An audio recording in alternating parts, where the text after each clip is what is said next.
We're here at Stuyvessant High School with Principal Jay Zhang. Good morning. Thanks for having us. Great. So, I thought we'd start off with a history of Stuyvessant. I'm seeing the principals on the wall, and it's a lot older than I thought. So, what's the history of Stuyvessant briefly? Well, Stuyvessant High School was founded in 1904. So we are in our 110th year. Wow. And so obviously I am the current and the latest principal, right? And when it started, when it first opened, the school had boys only. Okay. And it was definitely a trade school for boys. And in the 70s, it began accepting girls. And now today we have about 40% girls and 60% boys. Now help us understand, this is not a charter school, but it's not like PS 89 and 276. So what do you call this type of a school? Okay, so the first difference obviously between us and the two schools, 276 and 89, is that we serve high school students. Okay. So we serve from grades 9 to 12. Oh, sure, right? They're not high school, correct? Correct, Okay. yeah. And more importantly, we are a specialized high school, okay, and that is we are one of the 9 schools in the New York City Department of Education, public schools, defined as a specialized high school, right? And out of the 9 schools, 8 schools use one exam, which is administered in October every year to all of the 8th and not all of them, to 8th and 9th graders in New York City. They are eligible to take it. It's a placement test. It's called a specialized high school admissions test. And based on the scores of that test, and students get accepted. Yeah. So is this across the board STEM, artistic, and math, or is this just an artistic school? Absolutely. Yeah. We are a known STEM school. So science. In the nation. Remind me again, STEM is science. Science, technology, engineering, and mathematics. Okay. And is it a performing arts school as well? No. Okay. And one of the 9 schools I mentioned, the one that is called a specialized high school, yet does not use the same test, is LaGuardia Performing Arts School. Yeah. Okay. So that's also a specialized high school. Yeah. So kids here don't live in the district. They come from all over the city? Absolutely. Yeah. Kids come How from far away? all 5 boroughs. Wow. Yeah. As close as down the block. Okay. As far as Eastern Queens, like a Floral Park. How do you logistically get here? I mean, that must be a long trip. Absolutely. Yeah. They take sometimes a bus and a subway to transfer by public transportation to come here. Some students spend more than 3 hours coming and going home. And we also have a couple of kids from Staten Island. Okay. Now, Stuyvessant moved to Battery Park City only, in the 80s? Can you tell us how that... 1992. Oh, that reason. Right. How did that happen? What's the story there? Well, I wasn't there, right? So I've learned a little bit about the history. It was on 15th Street in Stuyvesant Town until 1992. And it was during that time a group of parents, teachers, politicians, who got together and started the proposal to build a new building. It was probably an older building or something over there? Oh, yes. And this is a much older, nicer facility? Very, very much. And this has a swimming pool and facilities and absolutely, yeah. chemistry labs and...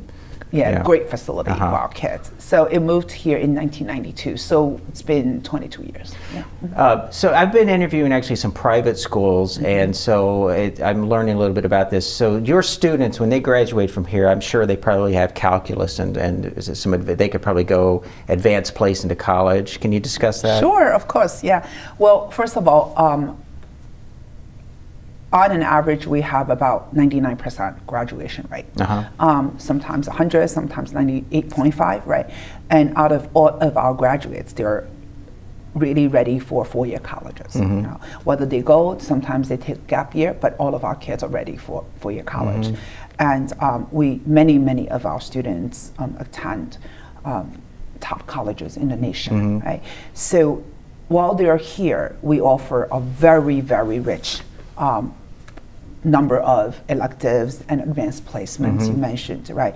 Calculus is being one of the 30 advanced placement courses we offer. And so we have so many other courses. So they're quite prepared when they come in. Very much, And yes. Can you give us any stats on not just number that go to college, but I don't know, do you categorize colleges by different, Ivy League or what have you? I mean, what percent? We don't really promote or conduct that kind of a analysis. How many go to college? Yeah, all of them, basically. Oh, basically all of them. But again, how many get a scholarship?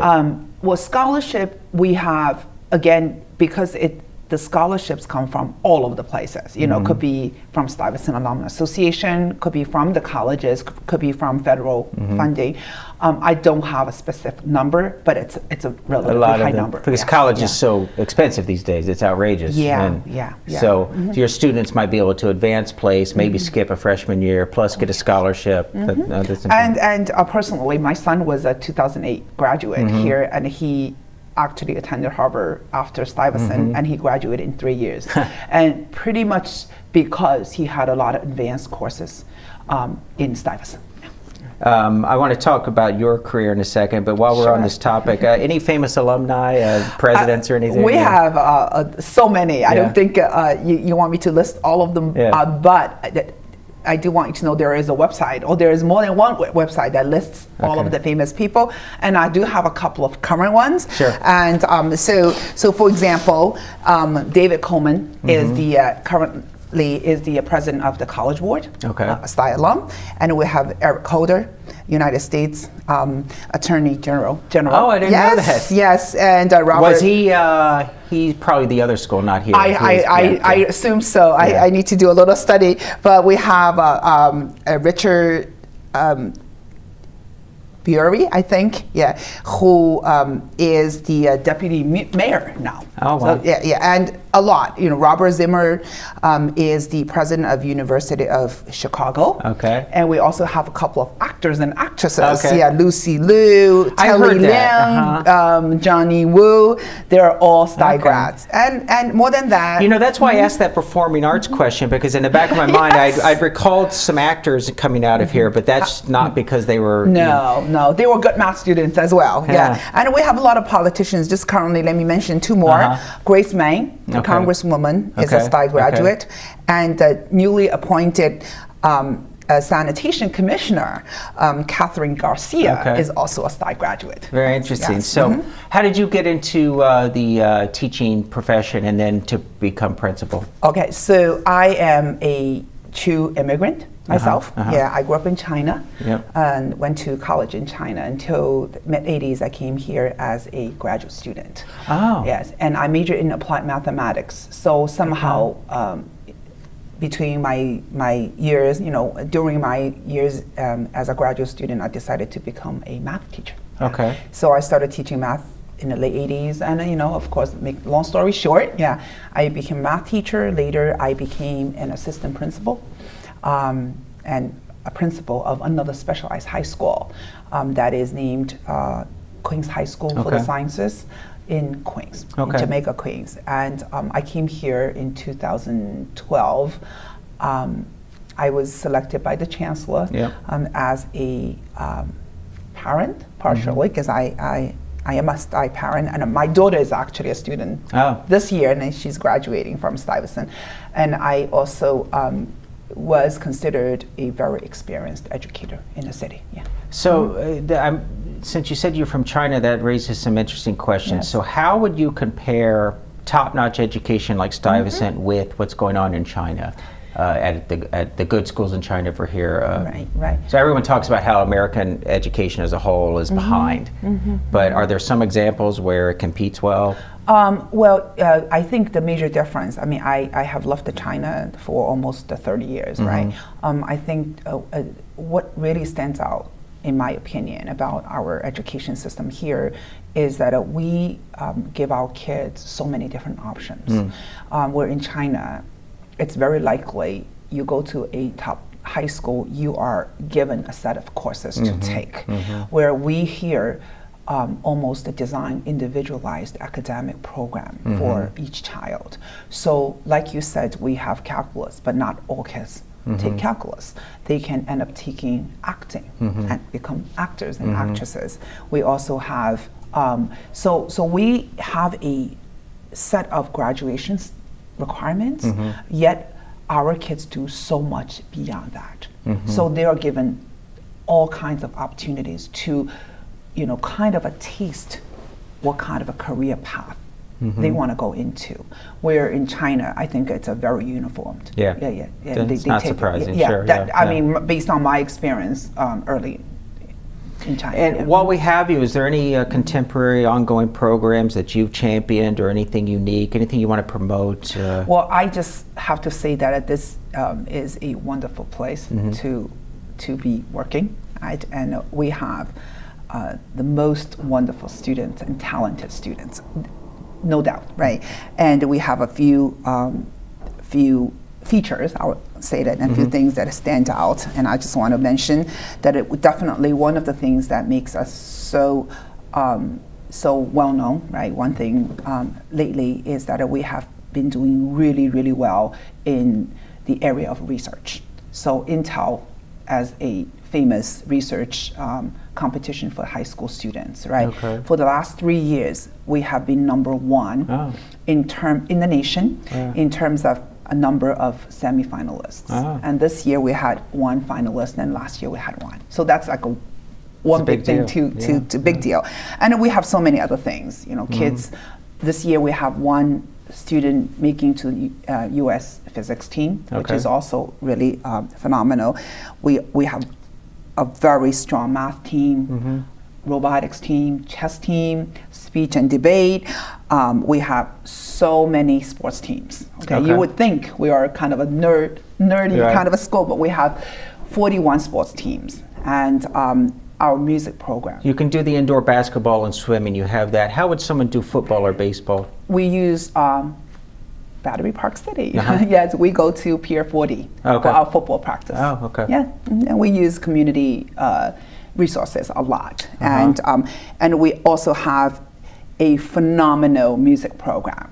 And if you look at one of the signs on the wall, that our chorus members in last December, we actually sang Messiah at Lincoln Center. Oh, great. So that's the kind of a quality and different talent. My you have kids, a full orchestra, not full orchestra, violin, and 3 hour full orchestra, and in fact, community residents are always welcome to come to our concerts. That's interesting. Let me know. We'll promote that. We do invite the residents nearby, and they come to we give them tickets, and they come to our concerts, art display. If you look at art show, and they're we're very happy to be in this community. No, that's great. And happy to be considered as a member of the community. That's great. How about computer coding? Oh, we're huge. Yes. All of our kids are required to take at least 6 months of introduction to computer science, right? And beyond that, we have advanced placement computer science. We even have 2 more courses that are above the advanced placement computer science. And if you go to these companies like Microsoft, Google, Facebook, I would not be surprised to see a couple of our alums. Have you seen anyone skipping college and going straight to industry? Skipping college, I would say not completely. Not from here. No. There are a couple of exceptions we have. I can share with you. We have kids who actually, I remember a kid before my time, went to college at the end of 10th grade. Okay. We also have kids who go to college at the end of 11th grade, which means sometimes they don't get the diploma because they're missing some credits for English or social studies. Yet colleges identify that they are ideal candidates, so they actually go directly without the diploma. Or some would take a gap year to try industry, but my feeling is that they all go back to get at least the 4 years. Yeah, that's college. Interesting. Well, very good. Hey, thank you for meeting with us. It's been a pleasure. Thank you so much Thanks for having me. You bet. Bye. Bye.